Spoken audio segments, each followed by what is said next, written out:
அல்லாஹ்வும் அல்லாஹ்வுடைய தூதரும் எந்த அடிப்படையிலே எதிர்பார்த்தார்களோ அந்த முழு பயனையும் அடைவதற்கு அல்லாஹ் சுப்ஹானஹு வ தஆலா உங்களுக்கு எனக்கும் அதனுடைய முழு நன்மையை பெறுவதற்கு அருள் புரிய வேண்டும் என்று கேட்டு, வறுமை நாளுடைய அடையாளங்களை இதுவரை நிகழ்ந்த அடையாளங்களை நாம் பார்த்தோம். நிகழாத ஏராளமான அடையாளங்கள் இருக்கின்றன. அதில் சில பெரும் அடையாளங்கள் இருக்கின்றன. நாள் ரொம்ப குறைவா இருக்கிறதுனால இன்னைக்கு ஒரு விஷயத்தை நாம பார்ப்போம். அல்லாஹ்வுடைய தூதர் சொல்லக்கூடிய இந்த தகவல் புகாரில 1036, 1412, 7121 செய்தியா பதிவு செய்யப்படுது. மறுமை நாளில் செல்வம் பெருகும் வரை யுக முடிவு நாள் ஏற்படாது. பொருளாதாரம் அப்படி மிகைச்சிரும். மேலும் அல்லாஹ்வுடைய தூதர் 1424 செய்தியா அடுத்து வரக்கூடிய தகவல் என்னன்னா, மறுமை நாளுடைய நெருக்கத்துல ஒருவர் தர்மத்தை எடுத்துக்கிட்டு போவாரு, யாருக்காச்சும் தர்மம் செய்யணும் அப்படின்ட்டு. ஆனா அதை பெறுறதுக்கு யாருமே இருக்க மாட்டாங்க. தர்மத்தை இன்னைக்கெல்லாம் நம்ம கொடுக்கறதுக்கு வாங்குறதுக்கு ஆள் இருக்கு, ஏழைகள் இருக்காங்க. ஆனால் மறுமை நாள் நெருக்கத்துல அல்லாஹ்வுடைய தூதர் சொல்றாங்க, ஒருவர் தர்ம பொருளை எடுத்துட்டு வருவாரு, அதை பெறுவதற்கு யாரும் இருக்க மாட்டாங்க. இது நேத்து நம்ம பார்வையில இவர் ஏழையா தெரியும். அவர்கிட்ட போய் கொடுக்கக்கூடிய நேரத்தில் அவர் சொல்லுவாரு, நேத்து எனக்கு தேவை இருந்துச்சு, நேத்து நீ தரல, இன்னைக்கு கொண்டு வர்றியா அப்படிங்கக்கூடிய அளவுல அந்த தர்ம பொருள் மறுக்கப்படும் என்ற தகவலை நாம் பார்க்கிறோம். இதுல பல்வேறு படிப்பினைகள் இந்த தகவல்ல, இந்த நபி நாயகத்தினுடைய போதனையில இருக்கு. இது இதுவரையில நிகழல அப்படின்னா கூட இந்த உலக நிர்வாகத்தினுடைய தத்துவத்தை இதுல அல்லாஹ் சுப்ஹானஹு வ தஆலா ஏற்படுத்துறான். உலகம் என்பது ஏற்றத்தாழ்வுகள், சில இடங்கள்ல ஏற்றத்தாழ்வு பெறக்கூடியவர்கள் இருக்க வேண்டும், கொடுக்கக்கூடியவர்கள் இருக்க வேண்டும். இதுதான் உலகம் இயக்குவதற்கு முடியும் என்ற அடிப்படையில ஒரு படிப்பினையை நாம் இதில் எடுக்கலாம். மேலும் பல படிப்பினைகள் எடுக்கலாம். ஆனால் இன்னைக்கு அல்லாஹ்வுடைய பேரருளால தர்மம், அதாவது பொருளாதாரம் என்ற ஒரு வலிமை என்பது இன்னைக்கு நம்மள்ட்ட இருக்கு இல்லையா, இதை விட கூடுதலா வரக்கூடிய நேரத்துல நாம தர்மம் செய்யணும்னு நினைச்சா கூட அதனுடைய உரியவர்கள் இருக்காதனுடைய விளைவுல நாம நன்மை செய்வதற்கு அந்த பொருளாதாரம் நமக்கு உதவாது. இன்னைக்கு எப்படி உடல் உறுப்புகளை கொண்டு நாம் இபாதத்தை நாம செய்யறோமோ, மார்க்க நடைமுறையில் அல்லாஹ் நமக்கு வழங்கியிருக்கக்கூடிய அடுத்த மிகப்பெரிய பாக்கியம், நாம சம்பாதிக்கக்கூடிய அந்த பொருளாதாரத்தின் துணை கொண்டும் நாம் நன்மை பெற முடியும். இன்னைக்குள்ள காலகட்டத்தில் அது நாம் பொருளாதாரமாக இருந்தாலும் உடலாக இருந்தாலும் மார்க்கத்தினுடைய அடிப்படையில நன்மைகளை பெறக்கூடிய பல வழிகளை அல்லாஹ் இன்னைக்கு ஏற்படுத்தி இருக்கிறார். ஆனால் யுக முடிவு நாள் நெருங்கிவிட்டது என்றால் பொருளாதாரத்தினுடைய அந்த வலிமையை கொண்டு நன்மை பெற முடியாது. கொஞ்சம் யோசிச்சு பாருங்க, பொருளாதாரம் அப்படிங்கிறது எல்லாத்தையுமே நிரம்பி இருக்குது. உலக இயங்குமா? சாப்பாடு கடை தேவையுள்ளவர்கள் இருக்கிறதுனால உணவு கடை ஓபன்ல இருக்குது. வேற வேற பொருள் உற்பத்தி இருக்குது. நாமெல்லாம் வேலைகளை நம்ம உட்கார்றது அந்த உற்பத்தி நடப்பதற்கான காரணம் என்னவென்றால், அந்த தேவை ஒருத்தருக்கு பிறட்ட பொருளாதாரத்தை ஈட்டக்கூடிய ஒரு தேவை இருப்பதனுடைய விளைவுதான் அந்த வேலை உற்பத்தி பண்ணக்கூடிய ஒருத்தர் இருக்காரு. இன்னைக்கு எல்லாத்தையுமே பொருளாதாரம் மிகைத்து விட்டது என்றால் யார் எந்த பொருளை தயார் செய்வாங்க? எந்த பொருள் நமக்கு கிடைக்கும்? இன்னைக்கு உணவு பொருள் நமக்கு கிடைக்கும் இல்லையா? இந்த உணவு பொருள் எல்லாரும் கையிலையும் பொருளாதாரம் நிரம்பி வந்ததற்கு பின்னால உணவு உற்பத்தி செய்யக்கூடிய ஒரு சூழல் இருக்குமா? இன்னைக்கு விவசாயம் கிடைக்குமா? அரிசி கிடைக்குமா? எல்லாமே தட்டுப்பாடு. இறைவன் நமக்கு பொழுதிருக்கக்கூடிய அருளை நாம எண்ணி பார்த்தோம் அப்படின்னா அல்லாஹ் குர்ஆன்ல சொல்ல தெரியுமா, நாம் உங்களுக்கு வழங்கியிருக்கக்கூடிய அருட்கொடைகளை எண்ணினால் அதற்கு நீங்கள் நன்றி செய்ய வேண்டும் என்று நீங்கள் ஆசைப்பட்டால் உங்களால் அந்த அருளையும் எண்ண முடியாது, நன்றியும் செலுத்த முடியாது. இவ்வளவு பெரிய பாக்கியத்தை அல்லாஹ் சுப்ஹானஹு வ தஆலா கொடுத்திருக்காமோ, காற்றுள்ள போதை நாம் தூக்கிக் கொள்ள வேண்டும். அல்லாஹ் நமக்கு வழங்கியிருக்கக்கூடிய இந்த காலம் என்பது பொன்னான ஒரு காலம். நாம் கடந்து விட்ட எந்த காலமும் நமக்கு திரும்ப வராது. நன்மைகளை அடையக்கூடிய வழிகளில் அல்லாஹ் சுப்ஹானஹு வ தஆலா ஏராளமான ஒரு வாய்ப்பு வந்து இந்த உலகத்தில் இப்போது நமக்கு வழங்கியிருக்கின்றார். வழங்கியிருக்கக்கூடிய அந்த அருளை நாம் சரியான முறையில் நாம் பயன்படுத்தினோம் என்றால் மறுமை நாள் ஏற்படக்கூடிய நேரத்திலும் அல்லது மறுமை நாளை நாம் சந்திக்கக்கூடிய நேரத்தில் பாக்கியங்களை பெற முடியும். அப்ப நம்ம எப்படி பாக்கியங்களை பெற முடியும்? கையில பொருள் கிடைச்சிட்டு கிடைத்தவுடன் நாம் மறுமை நாளை சந்திக்கக்கூடிய நேரத்தில் தர்மம் செய்ய வேண்டும் என்று விரும்பினால் கூட நம்மால் தர்மம் செய்ய முடியாது. குறைந்தபட்சம் அதை பெறுவதற்கும் ஆள் இருக்காது. அப்ப எப்படி நாம் என்ன செய்ய வேண்டும் என்றால் நாம் வாழக்கூடிய காலத்திலேயே இதற்குரிய நன்மைகளை அடைவதற்கு நாம் முயற்சி செய்ய வேண்டும். இதைத்தான் அல்லாஹ் சுப்ஹானஹு வ தஆலா இந்த உலகம் இயங்குவதற்கு தேவையுடையவர்களுக்கு நீங்கள் வழங்க வேண்டும் என்பதற்கு அல்லாஹ் ஏராளமான நன்மைகளை உலகத்தில் வழங்குறான். தர்மம் செய்யக்கூடிய விஷயம் இருக்கு தெரியுமா? பொருளாதாரத்தை ஈட்டுவதா இருந்தாலும் செலவு செய்வதா இருந்தாலும் மார்க்கத்தினுடைய வழிமுறைகளை நாம் பின்பற்றினால் ஏராளமான பயன்களை இந்த உலகத்திலும் பெற முடியும், மறுமையிலும் பெற முடியும். அல்லாஹ் தன்னுடைய திருமறை குர்ஆனில் சூரா 2வது அத்தியாயம் 261 நம்பர் செய்தியில வந்து நாம் செலவு செய்யக்கூடிய அந்த பொருளாதாரத்தினுடைய பயனை எப்படி மனிதன் பெற்றுக் கொள்கின்றான் என்றால் பூமியிலே நீங்கள் ஊட்டக்கூடிய ஒரு தானியத்துக்கு நிகர் என்று அல்லாஹ் சொல்கிறான். வஸல்லல்லதீன யுன்ஃபிகூன அம்வாலஹும் ஃபீ ஸபீலில்லாஹ், அல்லாஹ்வுடைய பாதையில் செலவு செய்வதற்கு ஒரு உதாரணம். சபீலில்லாஹ், இறைவனுடைய பாதையிலே செலவு செய்வதற்கு உதாரணம் அபஸலி ஹப்பத்தின், அது பூமியிலே ஊடக்கூடிய ஒரு தானியத்திற்கு விதைக்கு உதாரணம். அந்த விதை என்பது 7 அதாவது முளைத்து 7 கதிர்களை கொடுத்து ஒவ்வொரு தானியத்திலும் ஒவ்வொரு கதிரிலும் 100 விதையை தருது இல்லையா? இதுதான் உதாரணம். உலகத்தில் நாம் இறைவனுடைய பாதையில் இறைவன் வழங்கிய பொருளாதாரத்தை நாம் செலவு செய்தால் இறைவன் 700 மடங்காக மனிதனுக்கு திருப்பி தருகின்றான் என்ற தகவலை இந்த இடத்துல அல்லாஹ் சுப்ஹானஹு வ தஆலா சொல்றான். மேலும் நபிகள் நாயகம் ஸல்லல்லாஹு அலைஹி வஸல்லம் அவங்க சொல்றாங்க, அல்லாஹ்வுடைய தூதர் ஒரு உதாரணத்தை சொல்றாங்க.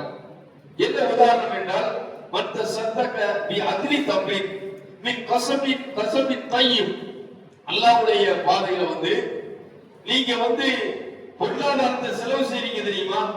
அந்த பொருளாதாரம் என்பது கஸபி தய்யிப், அதாவது ஹலாலான வழியில வந்து நீங்கள் பொருளை ஈட்டி இறைவனுக்கு நீங்கள் கொடுக்கக்கூடிய அற்பமான பொருளாக இருந்தாலும் அதை அல்லாஹ் சுப்ஹானஹு வ தஆலா யக்பலுல்லாஹு இலா மின் தய்யிப் இன்னல்லாஹ யதகப்பலுஹு பியமீனிஹி, அல்லாஹ் சுப்ஹானஹு வ தஆலா தன்னுடைய வலது கரத்திலே அந்த தர்மத்தை பெற்றுக் கொள்கின்றான். அற்பம் என்று உங்களுக்கு தான் அற்பம், ஆனால் இறைவனுடைய பார்வையில் அற்பமான ஒரு பொருளாக இருந்தாலும் ஒரு மனிதன் அதை தர்மம் செய்வதற்கு முன்வந்தான் என்றால் அல்லாஹ் உள்ளத்தை பார்க்கின்றான். மனிதனுக்கு ஈகை சிந்தனை அல்லாஹ்வுடைய சிந்தனை, இரக்க சிந்தனை என்பது இறைவனுடைய பண்பு. இறைவனுடைய பண்பில் ஒரு சக மனிதனுக்கு அல்லது உரியவர்களுக்கு தேவையை கருதி ஒருவர் செலவு செய்வதற்கு முன்னால் வருகின்றான் என்றால் அவருடைய அந்த ஈகையை அல்லாஹ் எப்படி பார்க்கின்றான் என்றால் என்னுடைய பண்பில் ஒரு சிறு பகுதியை அவன் பெற்றுக் கொண்டான் என்ற காரணத்தினால் அல்லாஹ் சுப்ஹானஹு வ தஆலா அதை கண்ணியத்தோடு பெற்றுக் கொள்கின்றான். நாம் செலுத்தக்கூடிய சிறிய பொருள்தான், சிறிய தர்மம் தான் இறைவனுடைய பார்வையில் சிறிய பொருளாக பார்க்கப்படாது. எனக்குரிய பண்பை, கருணை என்ற அந்த பண்பை மனிதன் பெற்றுக்கொண்டு எடுத்துக்கொண்டு அவன் தேவையுள்ளவனுக்கு அவன் உதவுகின்றான். கருணையை அல்லாஹ் பார்க்கின்றான். அதை எப்படி பெற்று அல்லாஹ் அதை பராமரிக்கின்றான் என்றால் குதிரை தன்னுடைய குக்கியை எப்படி பேணி பராமரித்து அது வாலிபமாக்கி விடுகின்றதோ அதே போன்று மனிதன் கொடுக்கின்ற அற்பத்தை பெறுகின்றான். வலது கையால் பெறுகின்றான். குதிரை குட்டி வளர்ப்பதை போட்டு வளர்க்கின்றால் மறுமை நாளிலே மனிதன் வெல்லப்பெரிய நன்மைகளாக மலை அளவில் காட்சியளிக்கக்கூடிய நன்மையால் அவரிடத்திலே அல்லாஹ் திருப்பி தருகின்றான் என்ற தகவலை வந்து புகாரில் 1410 நம்பர் செய்தியாக நம்ம பார்க்கிறோம். மேலும் நபிகள் நாயகம் ஸல்லல்லாஹு அலைஹி வஸல்லம் அவர்களிடம் வந்து சஹாபாக்கள் கேட்கிறார்கள். என்ன கேட்கிறாங்க? அல்லாஹ்வுடைய தூதர்கிட்ட ஐயு ஸதகதி ஆலமு அஜ்ரன், சஹாபாக்களுடைய கேள்வி, யா ரசூலுல்லாஹ் அதிக நன்மையுள்ள தர்மம் எது? அதிகமா நன்மை கிடைக்கணும், அந்த தர்மம் எது என்று அல்லாஹ்வுடைய தூதர்கிட்ட கேட்ட உடனே அல்லாஹ்வுடைய தூதர் சொல்றாங்க, அந்த சத்தக வந்த சதீகுன் ஷஹீகுன், அந்த சத்தக வந்த ஷஹீகுன் ஷஹீகுன், ஆரோக்கியமான நேரத்தில் ஆரோக்கியம் இருக்கும், வாலிப பருவம், இந்த வாலிப பருவத்துல வந்து நாம கொடுக்கிற தெரியுமா, ஆரோக்கியமா இருக்கக்கூடிய நேரத்துல கொடுக்கக்கூடிய தர்மம், அதாவது பொருள் தர்மம். பொருளாதாரத்தின் மீது தேவை இருக்கும், பொருளாதாரம் நமக்கு தேவை. நாம் ஆரோக்கியம் என்பது வலிமையாக இருப்போம், ஆனால் பொருளாதாரம் என்பது தேவையுள்ளதாக இருக்கும். நமக்கு வேணும். நம்ம வந்து கையில் இருக்கக்கூடிய அந்த பொருளாதாரம் ஒரு 100 ரூபாய் இருக்குது அப்படின்னா அந்த 100 ரூபாய் என்பது அந்த நேரத்தில் வாலிபம், அதாவது ஆரோக்கியமான நேரத்தில் நாம் அல்லாஹ்வுடைய பாதையில் கொடுக்கும் போது அது சிறந்ததாக சிறப்புக்குரிய நன்மையை பெற்றுத் தரும். மேலும் பொருளாதார தேவை இருக்கும், இது வீட்டில் ஏதாவது தேவை இருக்கும், ஒரு சூழல் இருக்கும், இந்த நேரத்தில் கொடுக்கக்கூடிய இது. அடுத்து அல்லாஹ்வுடைய தூதர் சொல்றாங்க, தம்சல் ஃபக்கர் வ காமிலுல் கினா, கொடுத்தால் ஏழ்மை அடைந்து விடுவோம், வறுமையை சந்தித்து விடுவோம் என்ற ஒரு பயம். கையில ஒரு 1000 ரூபாய் இருக்குது அப்படின்னா கொடுத்தா அடுத்த வேலை என்ன என்று நமக்கு தெரியாது, அடுத்த வேலையும் தெரியாது, அடுத்த வேலை இருக்கான்னு தெரியாது. இந்த நேரத்தில் கொடுத்தோம் என்றால் நமக்கு வறுமை வந்து விடுவோமோ, அடுத்த தேவை இல்லாமல் போயிடுமோ என்ற நேரத்தில் கொடுக்கக்கூடிய விஷயம். அடுத்து செல்வத்தின் மீது ஆசை. அல்லாஹ்வுடைய தூதர் 4 விஷயம் சொல்றாங்க. வார்த்த சத்தக்க வார்த்த ஷஹீகுன், வாலிபமான அதாவது ஆரோக்கியமான நேரத்தில், பொருளாதார தேவையுள்ள நேரத்தில். அடுத்து அல்லாஹ்வுடைய தூதர் சொல்றாங்க, தம்சல் ஃபக்கர், கொடுத்தால் ஏழை ஆயிடுவோம் என்ற அச்சம், தாமிலுல் கினா, பொருளாதாரத்தின் மீது ஆசை. இந்த ஆர்வத்தில் இருக்கக்கூடிய இந்த 4 பண்பில் ஒருவர் செய்யக்கூடிய தர்மம் அதிகமான நன்மையை தரும் என்று அல்லாஹ்வுடைய தூதர் சொன்னாங்க. வாலிபமான நேரத்தில் நாம இருக்கிறோம், பொருளாதாரத்தின் மீது ஆசை இருக்கும். இந்த ஆசை என்பது நாம பொருளாதாரத்தை சிறுக சிறுக சிறுக சேமிக்கணும், சேமிச்சு வீடு கட்டணும் அப்படின்னு ஆசைப்படுவோம். பொருளாதாரத்தை சிறுக சிறுக சேமிப்போம், நகை வைக்கணும்னு ஆசைப்படுவோம். பொருளாதாரத்தை நாம சேமிப்போம், ஒரு காரு பைக் வேணும்னு ஆசைப்படுவோம். இந்த நேரத்துல தேவையுடைய ஒரு சூழல் வருகின்றது. நாம் அந்த பொருளாதாரத்தை அப்படி எடுத்து என்னுடைய ஆசையை நான் ஓரம் தள்ளி வைக்கின்றேன், என்னுடைய ஆசா வாசங்களை நான் அப்படியே பின்தள்ளி வைக்கின்றேன். இதோ இந்த பொருளாதாரத்தை இறைவனுடைய பாதையை செலவு செய்கின்றேன் என்று ஒருவர் வந்துவிட்டால் அது சிறப்பிற்குரிய நன்மையை பெற்றுத் தரும் என்று அல்லாஹ்வுடைய தூதர் சொல்றாங்க. மேலும் நபிகள் நாயகம் ஸல்லல்லாஹு அலைஹி வஸல்லம் அவங்க சொல்றாங்க, நீங்கள் தர்மம் செய்வதாக இருந்தால் தாமதிக்காதீர்கள். எதுவரை தாமதிக்காதீர்கள் என்றால் நபிகள் நாயகம் ஸல்லல்லாஹு அலைஹி வஸல்லம் அவங்க சொல்றாங்க, ஒரு நேரம் வரும், அந்த நேரம் என்பது நீங்கள் உலகத்திலே உழைத்து திரட்டிய பொருளாதாரமாக இருக்கும். உலகத்துல நீங்க தான் சம்பாதிச்சிருப்பீங்க, நீங்க தான் திரட்டியிருப்பீங்க. நீங்க திரட்டிய பொருளாதாரமாக இருந்தாலும் அது ஒரு நேரம் வரும், அந்த நேரத்திலே அந்த பொருளாதாரம் என்பது உங்களுக்கு உரியதாக இருக்காது. நாம வீடு வச்சிருப்போம், 2 வீடு 3 வீடு, பைக் ஒண்ணுக்கு மேற்பட்ட பைக் இருக்கும், இது போன்ற வாகனங்கள், நகைகள், துணிகள், அலங்காரங்கள் எல்லாம் நமக்கு ஒண்ணுக்கு மேற்பட்ட அடிப்படையில் இருக்கும். இது யாருடைய பொருளாதாரம் என்றால் நாம் ஹலாலான முறையில் ஈட்டியதாக இருக்கும், நாம் சம்பாதிச்சதா இருக்கும். ஆனால் எச்சி காக்காக்கு, அதாவது எச்சி கையில காக்காக்கு விரட்ட மாட்டேங்கிற அளவில் நம்ம வாழ்ந்துட்டோம் அப்படின்னா அல்லாஹ் வந்து மிகப்பெரிய ஒரு எச்சரிக்கை கொடுக்கின்றார். எச்சரிக்கையாக இருங்கள், நீங்கள் ஒரு காலம் வரும், அந்த காலம் என்பது உங்களுக்குரிய பொருளாதாரம் என்பது உங்களுக்குரியதாக இருக்காது என்று சொல்லிவிட்டு அல்லாஹ்வுடைய தூதர் சொல்றாங்க, வான்பிக்கும் மிம்மா ரஸக்னாக்கும் மின் கபுல் ஐயதி அஹதகுல் மௌத் ஃபயகூல ரப்பி லௌலா அஹதனி. இறைவனுடைய இந்த வார்த்தையை நீங்க கவனிச்சீங்கன்னு வைங்களேன், மரண வேலை இருக்கு தெரியுமா? மரண வேலையில வந்து மனிதன் எதை பற்றி ஆசைப்படுவான் என்றால் தர்மத்தை பற்றி ஆசைப்படுவான். மரண நேரம் சக்கராத்துடைய வேலை, சக்கராத்துடைய வேலையில வந்து ஒரு நான் தொழுவிட்டு வரேன்னு சொல்ல மாட்டான், ஆனால் தர்மம் செஞ்சுட்டு வருவோம் அப்படின்னு சொல்லுவான். இந்த குர்ஆனுடைய வசனத்துல வந்து 63:10 நம்ம பார்த்தோம் அப்படின்னா, வான்பிக்கும் மிம்மா ரஸக்னாக்கும் மின் கபுல், மனுஷனுக்கு அவனுக்கு வந்து நாம் வழங்கியதில் இருந்து மரணம் நெருங்கக்கூடிய நேரத்துல வந்து அல்லாஹ்ட்ட கேட்பான், நாம் வழங்கியதில் இருந்து நான் உன்னுடைய பாதையில் தான தர்மம் செய்வதற்கு அவகாசம் தான். அந்த நேரத்துல ஓம் பொருள் கிடையாது, அல்லாஹ்வுடைய தூதர் சொல்றாங்க. அல்லாஹ்ட்ட அவகாசத்தை வேண்டுவான், அல்லாஹ் அவகாசத்தை கொடுக்க மாட்டான். இறைவன் ஒரு சிறு கணம் கூட அவகாசம் வழங்க மாட்டான். உங்களுக்கு எழுதப்பட்ட நேரம் முடிந்து விட்டது, இதுதான் இறைவனுடைய நியதி. அல்லாஹ் சூரியன் கிழக்க உதிக்கணும்னு அல்லாஹ் நாடினான், கிழக்கே உதிக்கும். வேர்க்க உதிக்கணும்னு அல்லாஹ் நாடினான் அப்படின்னா யுகம் முடிவுதான். இதை யாராலும் தள்ளி போட முடியாது. அதே போட்டுதான் மரணம். அந்த வினாடி அல்லாஹ் நாடிய வினாடியை மரணம் தொட்டுவிடும். அந்த நேரத்தில் மனிதன் உலகத்திலே பார்க்கக்கூடிய பார்வை என்பது சொந்தங்களை பார்ப்பான், மாணவர்களுடைய அணிவகுப்பை பார்ப்பான். இரண்டு பார்வை பார்க்கக்கூடிய நேரம் தான் சக்கராத்துடைய வேலை. இந்த நேரத்தில் அவருடைய சிந்தனை எல்லாம் இந்த நாளில் நான் தப்பிக்க வேண்டுமே, இந்த மரண தருவாயிலே அவர்கள் பார்க்கக்கூடிய பார்வை என்பது கெட்டவனாக இருந்தால் என்றால் வானோருடைய அந்த காட்சி என்பது அவனுக்கு பயம் அளிக்கும். உலகத்தில் சொந்தங்களை இழந்து செல்கின்றோமே என்ற பயம் அளிக்கும். அப்படிப்பட்ட அச்ச உணர்வை பார்த்ததற்கு பின்னால் தான் மனிதனுடைய சிந்தனை மேலிட்டால் அல்லாஹ்விடத்திலே பிரார்த்தனை செய்வான், இறைவா இந்த கொஞ்ச நேரத்தை என்ன கைப்பற்றி விடுவிய, நான் ஏராளமான பொருளாதாரத்தை விட்டுட்டு வந்துட்டேன், இப்படி இருக்கக்கூடிய இந்த பொருளாதாரத்தை இதில் நான் நிம்மதி பெற வேண்டும் என்றால் தர்மம் செய்ய வேண்டும் என்ற சிந்தனை அவருடைய உள்ளத்திற்கு அப்பதான் வருது. உலகத்தில் இருக்கக்கூடிய காலம் எல்லாம் நன்மையை பெற்றுத் தரக்கூடிய ஒரு விஷயத்தை அல்லாஹ் கொடுத்தும் அதை காதில் வாங்காத மனிதனுக்கு எங்க அந்த சிந்தனை உதைக்கின்றது என்றால் அவன் மரண வேளையிலே அவன் சிந்திக்கின்றான். இதே சிந்தனையும் யுகம் முடிவு நாளுடைய நெருக்கத்தில் உள்ள தர்மம் செய்ய போனா தெரியுமா, இரண்டும் ஒன்றுதான். அல்லாஹ் சொல்ல தெரியுமா, மரண வேளையும் சொர்க்கம் அதாவது செல்வம் இருந்தும் அவன் தர்மம் செய்வதற்கு முன்வரவில்லை, மரணம் வந்துவிடும், அதனால் நன்மை இல்லை. அது பிறருக்குரிய பொருளாதாரம், வாரிசுக்குரிய பொருளாதாரம், யுக முடிவு நாளுடைய நெருக்கம் வந்துவிடும், கையில பொருளாதாரம் வந்துவிடும், ஆனால் தர்மம் செய்ய விரும்புவான், அப்போது தர்மம் செய்ய முடியாது.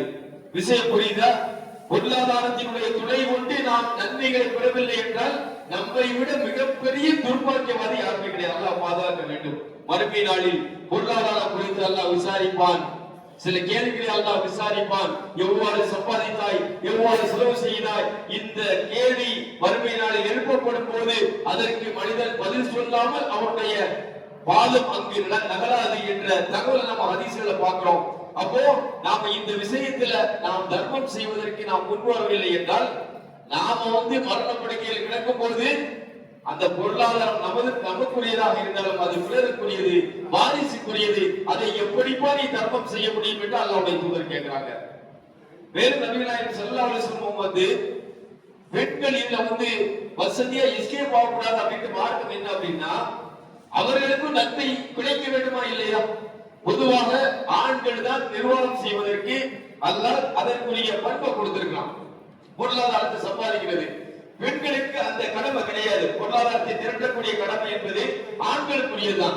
ஆண்கள் தான் நிர்வகிக்க வேண்டும். மனைவி, பிள்ளைகள், பெற்றோர்கள் எல்லாத்துக்குமே ஆண்கள் தான் பொறுப்புதாரி.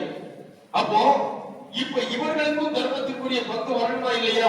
நபிகள் நாயகம் ஸல்லல்லாஹு அலைஹி வஸல்லம் சொன்னாங்க, ஒரு பெண் தன்னுடைய வீட்டில் கிடைக்கக்கூடிய பொருளை வீணடிக்காமல் இறைவனுடைய பாதையில செலவு செய்யணும் தெரியுமா? இந்த செலவு செய்வது உங்களுடைய பொருள் இல்லை என்றாலும் உங்களுடைய கணவனுடைய பொருள்.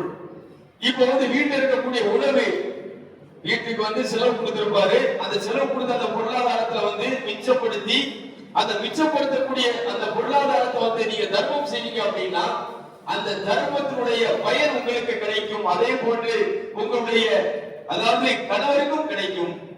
ஒரு கருவூலத்தை ஒருத்தர் பாதுகாக்கிறாரு, ஒரு பொருளாதாரத்தை ஒருத்தர்கிட்ட கொடுத்து வைக்கிறோம். கொடுத்து வைக்கக்கூடிய நேரத்துல கருவூல காப்பாளருக்கும் அதற்குரிய நன்மைகள் இருக்கு. அப்ப மார்க்கம் எப்படி இந்த நன்மைகளை பெற்றுக் கொள்ளக்கூடிய வாசலை காட்டுது பாத்தீங்களா? இதனுடைய விளைவுதான் நபித்தோழர்களுடைய நிலையை நாம பார்த்துக்கலாம். நபித்தோழர்கிட்ட அந்த காலகட்டத்தில் நபிகள் நாயகம் ஸல்லல்லாஹு அலைஹி வஸல்லம் உங்களுடைய காலகட்டம் எப்படிப்பட்ட காலகட்டம் என்றால் வறுமையில் இருந்தார்கள். அடுத்த உணவுக்கு வழியில்லாத ஒரு சூழலில் வாழ்ந்தார்கள். நபிகள் நாயகம் ஸல்லல்லாஹு அலைஹி வஸல்லம் ஒரு நாட்டில இருந்து இன்னொரு நாட்டுக்கு அகதியா வர்றாங்க. வரக்கூடிய நேரத்துல கையில பொருள் கிடையாது, எதுவுமே கிடையாது. ஆனால் 10 ஆண்டு காலத்துல எண்ணி 10 வருடத்துல அந்த மக்கள் எப்படி மறுமலர்ச்சி ஏற்பட்டது என்றால் மக்கள் கொடுக்கக்கூடிய நிலைக்கு வந்தார்கள். கஜானால ஜகாத் கொடுக்கக்கூடிய அளவிலும் வறுமையுடையவர்களுக்கு கஜானால இருந்து செலவு செய்யக்கூடிய அளவிலையும் அந்த சமூகம் உருவாக்கப்பட்டது. எப்படி உருவாக்கப்பட்டது? இந்த குர்ஆனுடைய வசனம், இந்த ஹதீஸுடைய விஷயம் தான். அல்லாஹ்வுடைய தூதர் ஒரு விஷயத்தை சொன்னாங்க அப்படின்னா, அதாவது மதீனாவுக்கு போன உடனே நபிகள் நாயகம் ஸல்லல்லாஹு அலைஹி வஸல்லம் அங்க ஒரு கிணற்றுல மக்கள் நீர் தேவைப்படுது. ரூபா என்ற ஒரு கிணறு. அந்த கிணற்றுல முஸ்லிம்கள் யூதர்கள் கைவசம் இருக்கக்கூடிய கிணறு அப்படிங்கிறதுனால பொருளாதாரம் கொடுத்துதான் நீர் அருந்தக்கூடிய ஒரு நிலை ஏற்பட்டது. அல்லாஹ்வுடைய தூதர் சொன்னாங்க, யார் ஒருவர் இந்த கிணற்றை பெற்றுக்கொண்டு இறைவனுக்காக வக்ஃப் செய்கின்றாரோ, அல்லாஹ்வுக்காக மக்கள் பயணிக்க கொடுக்கின்றார்களோ அவர்களுக்கு சொர்க்கம் உண்டு அப்படின்னு சொன்னாங்க. நபிகள் நாயகம் ஸல்லல்லாஹு அலைஹி வஸல்லம் சொன்ன உடனே வந்து உஸ்மான் ரலியல்லாஹு அவங்க வர்றாங்க, போறாங்க, கிணத்தை விலை பேசுறாங்க, வாங்குறாங்க, இஸ்லாமிய சமூகத்திற்கு வக்ஃப் செய்றாங்க. எவ்வளவு பெரிய ஒரு விஷயம்! ஒரு மறுமலர்ச்சி 10 வருஷத்துல வந்து ஒரு சமூகம் வந்து முன்னேற்றத்துல வர்றதுக்கான காரணம் என்ன? இறைவன் சொர்க்கத்தை குறித்து ஒரு விஷயத்தை சொன்னா அப்படின்னா நபி தோழர்கள் செய்தார்கள். அவ கடைசியில் அவங்க பார்க்கல, மரணம் கூட பார்க்கவில்லை. யுகமுடி நாளுடைய நெருக்கம் செல்வம் வந்து நாம செய்வோமே பார்க்கல. ஒரு அச்சமூட்டி சொர்க்கத்திற்குரிய ஒரு தேவையை சொன்னவுடன் நபி தோழர்களுடைய நிலை எப்படி இருந்துச்சு?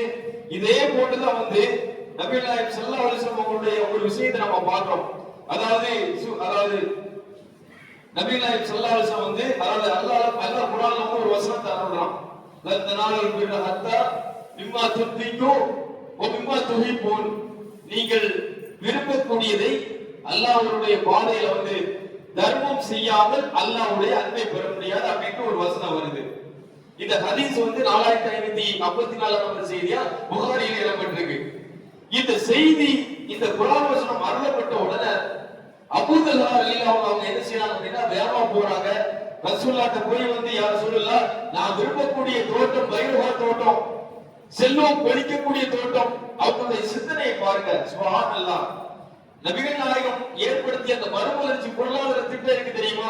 உலகத்துல இன்னைக்கு நாம கடைபிடித்தாலும் எண்ணி 10 வருஷத்துல பல முன்னேற்றத்தை நம்மால காண முடியும். இந்த வசனம் வந்த உடனே வந்து அபூ தல்ஹா ரலியல்லாஹு அவங்க வந்து வேகமா போய் என்ன செய்யறாங்கன்னா பைரவாவுடைய தோட்டத்தை வந்து கொடுத்துறாங்க. அல்லாஹ்வுடைய பாதையில நான் தானம் செய்யறேன் அப்படின்ட்டு.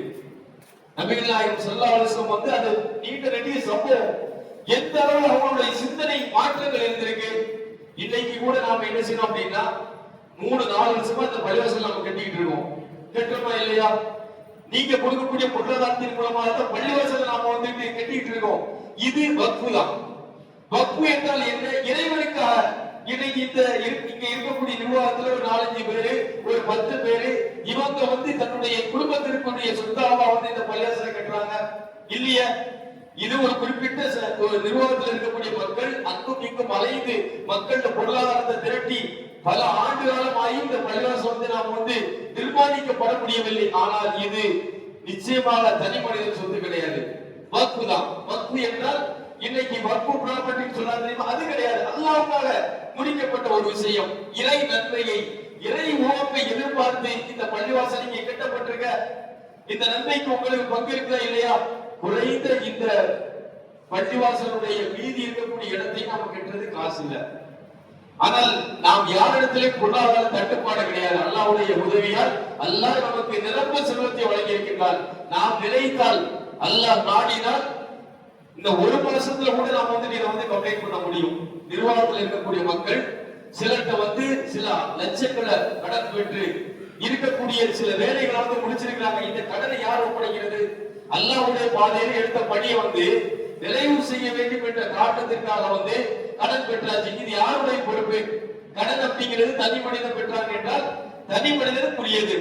இப்ப பள்ளிவாசலுக்காக பெற்ற கடனை யார் பொறுப்பு? யாருக்கு பொறுப்பு இருக்குது? யாருக்கு என்றால் நாம எல்லாத்துக்குமே பொறுப்பு இருக்கு. இந்த பள்ளிவாசலை, இந்த ஏகத்துவத்தை, இந்த நேர்வழியை பெறுவதற்காக இந்த கட்டப்பட்ட இந்த பள்ளிவாசலுக்கு, இந்த பள்ளிவாசலுடைய நன்மைகளை நாம் அடைய வேண்டும் என்று நினைக்கக்கூடிய எல்லாத்துக்குமே பொறுப்பு இருக்கு. நம்ம தொழுகிறோம், நாம் நோக்கு வைக்கிறோம், நல்ல விஷயங்கள் நாம தெரிந்து கொள்கின்றோம். உலகத்துல வந்து இந்த நல்ல விஷயங்களை அல்லாஹ்வுடைய தூதருடைய இந்த போதனைகளை இறைவனுடைய உதவியை கொண்டு இந்த தௌஹீத் பள்ளிவாசலை தவிர வேற எங்கேயுமே கிடையாது. நாம வந்து சொல்றோம் அல்லாஹ்வுடைய தூதர் நீங்க வந்து ஒருத்தர் வந்து இது நபி வழி கிடையாது அப்படின்னு சொன்னார் அப்படின்றீங்க. நபி வழி இல்லை என்றால் எங்களை தான் மாற்றிக்கொள்வோம். இருமாப்போடு நாம இங்க ஒரு தகவலை சொல்லிட்டோமா அப்படின்ட்டு நம்ம கவலைப்பட மாட்டோம். காரணம், இந்த பள்ளிவாசல் என்பது இறையச்சத்தின் அடிப்படையில் இறை போதனையை மக்களுக்கு சொல்ல வேண்டும் நேர்வழிக்காக மட்டும்தான் இந்த பள்ளிவாசல் உருவாக்கப்பட்டிருக்கு. மனிதன் பெருமைப்படுவதற்காகவும் இந்த பள்ளிவாசலை கட்டி தப்பெட்டம் அடிப்பதற்காக பள்ளிவாசல் கட்டப்படல. வேற வேற பள்ளிவாசல் நீங்க இது பண்ணுங்க, இது பெருமைக்காக சொல்லப்படல. பெருமை என்பது எல்லாம் இறைவனுக்குரியது. அல்லாஹ் பெருமைக்குரியவன். வேறு வேறு பள்ளிவாசல்ல வந்து நபி வழி பேணப்படுதா? 4 மதுரவை பின்பற்றக்கூடியவர்கள் யாரும் வரக்கூடாது போர்டு போடுறான். அதிகாரம் யாருக்கு இருக்கு? பள்ளிவாசலுக்கு வருவதை தடுக்கக்கூடிய அதிகாரம் அல்லாஹ்வை தாண்டி யாருக்கும் கிடையாது. உள்ள வந்துட்டான் அப்படின்னா மதுரப்புடைய சிந்தனையோடு வரக்கூடியவர்களுக்கு இந்த பள்ளியில் நேர்வழி கிடைக்கும். சத்திய போதனை அவருடைய காதுகளுக்கு அல்லாஹ்வுடைய தூதரும் சொன்ன வழிமுறை காதுகளுக்கு போகக்கூடிய நேரத்தில் மாற்றம் வரும். இதைத்தான் அல்லாஹ் நேர்வழி என்று சொல்கிறார். வேற எந்த பள்ளியாச்சும் இருக்குதா? தௌஹீத் அல்லாத வேற பள்ளி, சாமி பள்ளிக்கிறாங்க, ஹனபி பள்ளிக்கிறாங்க, வேற வேற பள்ளிவாசல் இருக்கிறாங்க. அல்லாஹ்வுடைய தூதர் புறக்கணிக்கப்பட்டு விதிரு, அதாவது தராவி தொழுகிற பேர்ல வந்து இறைவனுடைய தூதருடைய போதனை மாற்றப்படுகின்றது. தொழுகையிலே மாற்றப்படுது அப்படின்னா வேற விஷயங்கள் உபதேசங்கள் எவ்வளவு பெரியது. நபிமார்களுடைய சம்பவங்களை சொல்வதற்கு பதிலாக இறை தூதருடைய போதனை சொல்வதற்கு பதிலாக வேற வேற பெரியவர்களுடைய போதனைகள் அங்கு சொல்லப்படும். அதனால என்ன நன்மை இருக்கு? அப்ப இன்னைக்கு நான் இந்த தகவலை நாம சொல்றதுக்கான காரணம் என்பது 2 நேரம் முக்கியமான ஒரு தருணம். இந்த 2 நேரத்தில் மனிதன் தர்மம் செய்ய ஆசைப்படுவான். அந்த 2 நேரத்தில் ஒரு நேரம் தான் மரண நேரம். வாழ்நாளில் மனிதன் சந்திக்கக்கூடிய மரண நேரம். அவரிடத்திலே அந்த நேரத்தில் செல்வம் பயனளிக்காது. மறுமை நாளுடைய நெருக்கம், செல்வம் மிகைக்கக்கூடிய நேரத்திலே அவன் தர்மம் செய்ய வேண்டும் என்று நினைப்பான். அந்த செல்வத்தால் அவனுக்கு எந்த பயனும் ஏற்படாது. அப்ப நாம் வாழக்கூடிய காலத்திலேயே இறைவனுக்காக தர்மம் செய்யக்கூடியவர்களாக நாம் இருக்க வேண்டும். அதை குறிப்பா இந்த நேரத்தில் நாம சொல்லிக் கொள்வது, நாம் எல்லாருமே கடன் பெற்றிருக்கோம். நாம் எல்லாருமே கடன். இந்த பள்ளியில வந்து பெறக்கூடிய கடனுக்கு எல்லாமே யார் பொறுப்பு அப்படின்னா நிர்வாகம் கொடுப்பதற்கு பொறுப்புதாரி அப்படின்னு வந்து இன்னைக்கு அவங்க வந்து உரியவர்கள்ட்ட வந்து ஜாமீன் பெற்று வாங்கியாச்சு. நீங்க எல்லாம் கொடுப்பீங்கிற நம்பிக்கையில தான் வாங்கியிருக்காங்க.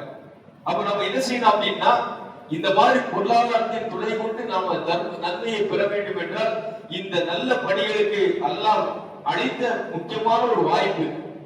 நாம வாழக்கூடிய காலத்திலேயே தர்மம் செய்யக்கூடிய வாய்ப்பு வேற யாருக்குமே கிடைக்காது.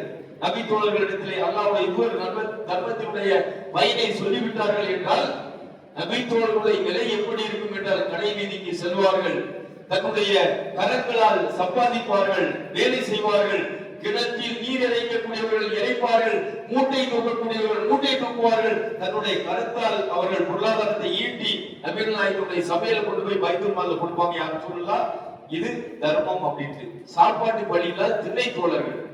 இன்னைக்கு நாம அப்படி இருக்கிறோமா? அல்லாஹ் வந்து நமக்கு அருள் இருக்கக்கூடிய பொருளாதாரம் என்பது ஓரளவு தன்மையோடு நம்ம இருக்கோம். இதுவரையில் நீங்க கொடுத்திருக்கீங்க, நம்ம அதை மறுக்கவே இல்லை. அதற்குரிய பிரதிபலனை அல்லாஹ் சுப்ஹானஹு வ தஆலா மறுமை நாளில் வழங்குவான். அதைத்தான் நபிகள் நாயகம் ஸல்லல்லாஹு அலைஹி வஸல்லம் அவங்க சொன்னாங்க, யார் ஒருவர் இறைவனுடைய ஆலயம் உருவாவதற்கு இந்த உலகத்திலே முயற்சி செய்கின்றாரோ நாளை மறுமை நாளில் அல்லாஹ் அவருக்கு சொர்க்கத்திலே ஒரு வீட்டை கட்டுகின்றார். சொர்க்கத்திலே வீட்டுல சாதாரணமான ஒரு விஷயமா? அவ்வளவு பாக்கியம் பொருந்த இந்த பணிகளை நாம எதுவரை தள்ளி போடக்கூடாது அப்படின்னா மரணம் வரை தள்ளி போடக்கூடாது. எதுவரை தள்ளி போடக்கூடாது அப்படின்னா செல்வம் எல்லாத்தையும் மிகைக்கட்டும். நான் இன்னும் கொஞ்சம் சம்பாதிச்சுக்கிறேன், நான் இன்னும் கொஞ்சம் பொருளாதாரம் சேர்த்துக்கிறேன், எல்லாத்தையுமே காசு வந்துட்டு அப்படின்னா தர்மம் கொடுக்க பெறதுக்கு ஆள் இல்லாம போயிட்டு அப்படின்னா அதுக்கு முன்னால வந்து இந்த கடன் முடிஞ்சிட்டுன்னா இந்த பாக்கி நமக்கு எல்லாம் போயிருவேன். இந்த கொஞ்ச நாள் இந்த கடன் முடிஞ்சிடும். உங்களை போட்ட சகோதரர்கள் வேறு வேறு சகோதரர்கள் இந்த பொருளாதாரத்தை பெற்று கடனை அடைத்து விட முடியும், அடைத்து விடலாம். ஆனால் அந்த வாய்ப்பு நமக்கு இல்லாமல் போய்விட்டது என்றால் நன்மைகளை நாம் இழந்து விடுவோம். அவை கண்டித்திருக்கூடிய தாய்மார்களை, சகோதர சகோதரிகளை, பொருளாதாரம் என்பது வலிமையானது. இறைவன் வழங்கியிருக்கக்கூடிய அருட்கொடை உறுப்புகள் எப்படி இறைவர் வழங்கிய அருட்கொடையோ, இறைவர் வழங்கியிருக்கக்கூடிய கண், காது, மூக்கு, உடலில் இருக்கக்கூடிய உறுப்பு எப்படி அருட்கொடையோ அதே போன்ற ஒரு அருட்கொடை தான் பொருளாதாரம். அந்த பொருளாதாரம் என்பது நன்மையை பெறக்கூடிய அந்த நேரங்களை நாம் கணக்கிட்டு நன்மைகளை பெற வேண்டும்.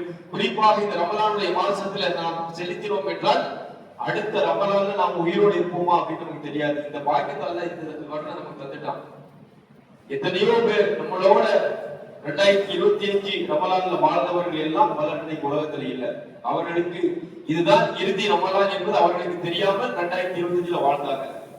இன்னைக்கு 2026 நம்ம இருக்கிறோம். 2026 எத்தனை பேருக்கு இறுதி ரமலான் அப்படிங்கிறது நமக்கு தெரியாது. வயது வித்தியாசம் எதுவுமே கிடையாது. அல்லாஹ் நாடினால் மரணம் என்பது எந்த நேரத்திலும் சம்பவிக்கும். 2027 ரமலான் நாம் இருப்போமா இல்லையான்னு தெரியாது. வாக்கியங்களை பெற்றுத்தரக்கூடிய ரமலான் இது. நபிகள் நாயகம் ஸல்லல்லாஹு அலைஹி வஸல்லம் சொன்னாங்க தெரியுமா? இதா தகல ஷஹ்ரு ரமதான் ஃபுத்தியத் அப்வாபு ஸமா வ குல்லியத் அப்வாபு ஜஹன்னம வ சுல்சிலதி ஷயாதீன். ரமலான் வந்துவிட்டது என்றால் அல்லாஹ்வுடைய அருள்வாய் திறக்கப்படும், ஷைத்தான் விலக்கிடப்படுவான், நரகம் பூட்டப்படும். இதனுடைய அர்த்தம் என்னவென்றால் அல்லாஹ்வுடைய தூதர் இலக்கிய நயத்தோடு சொல்கிறார்கள், இந்த ரமலானில் நாம் செய்யக்கூடிய நன்மைகள் சின்ன நன்மைகளாக இருந்தாலும் பெரிய பெரிய பாக்கியங்களை அல்லாஹ் தருகிறான். அதான் அருள்வாய் திறக்கப்படுகின்றது. நாம் செலுத்தக்கூடிய 1000 இருந்தாலும் சரி, 500 இருந்தாலும் சரி, அல்லது அதற்கு மேற்பட்ட பொருளாதாரமாக இருந்தாலும் சரி, இறைவனுடைய பாதையில நாம கொடுக்கிறோம் அப்படின்னா ஏனைய காலத்துல நம்ம கொடுக்கல தெரியுமா, அதை விட இந்த ரமலான்ல வந்து அதிகமான நன்மைகளை பெற்று தரும். அதுதான் அருள்வாயில் திறக்கப்படுகின்றது. இந்த அருள்வாயில் திறக்கப்பட்டு விட்டது என்றால் நன்மைகளை அறுவடை செய்யக்கூடியவரிடத்தில் செய்தான் அந்த மாட்ட விலகிடப்படுகின்றார். எப்போது செய்தான் நம்மை விட்டு தூரமாகின்றாரோ இயல்பாகவே நரகம் இழுத்து கூட்டப்படுகிறது. நன்மையை கொண்டு நாம் செய்தானை விலகிட வேண்டும், நன்மையை கொண்டு நரகத்தை இழுத்து கூட்ட வேண்டும். அதற்குரிய வாய்ப்பு இந்த ரமலானில் கிடைத்திருக்கு. இந்த வாய்ப்பு என்பது அடுத்த ரமலானில் நாம் சந்திக்கும் வரை இந்த வாய்ப்பு என்பது திரும்ப பெற முடியாது. அப்ப கிடைத்த இந்த வாய்ப்பை நாம் சரியான முறையில் பயன்படுத்த வேண்டும் என்றால் இந்த ரமலானில் எப்படி வழக்கு வழிபாடுகளில் நாம் ஈடுபடுகின்றோமோ, தொழுகை, நோன்பு, சக்காத், திக்ர், இன்ன பிற விஷயங்களை நாம வந்து பங்கெடுக்கிறோமோ, அதே போன்று பொருளாதாரத்திலும் இறைவனுடைய பாதைகளை தாரதம் செய்வதற்கு நாம் பங்கெடுக்க வேண்டும். அதை குறிப்பாக இந்த பள்ளியினுடைய இந்த கட்டுப்பாடு வகைக்காக வந்து இன்னும் நிறைய தேவைகள் இருக்கு, கடன்கள் பெறப்பட்டிருக்கு. அந்த கடன்களை, அந்த சுமையிலிருந்து விடுபடுவதற்கு இந்த நிர்வாகத்திற்கு பொருளாதார ரீதியாகவும் நீங்கள் ஒத்துழைப்பு வழங்க வேண்டும் என்று கேட்டு, அல்லாஹ் சுப்ஹானஹு வ தஆலா இந்த வாய்ப்பை நாம் பெற்று மறுமையிலே மிகப்பெரிய நன்மைகளை அடைவதற்கு அருள் புரிய வேண்டும் என்று கேட்டு என்னுடைய உரையை நிறைவு செய்கின்றேன். வாஹிர் தவானா அல்ஹம்துலில்லாஹி ரப்பில் ஆலமீன். அஸ்ஸலாமு அலைக்கும் வரஹ்மத்துல்லாஹி வபரகாத்துஹு.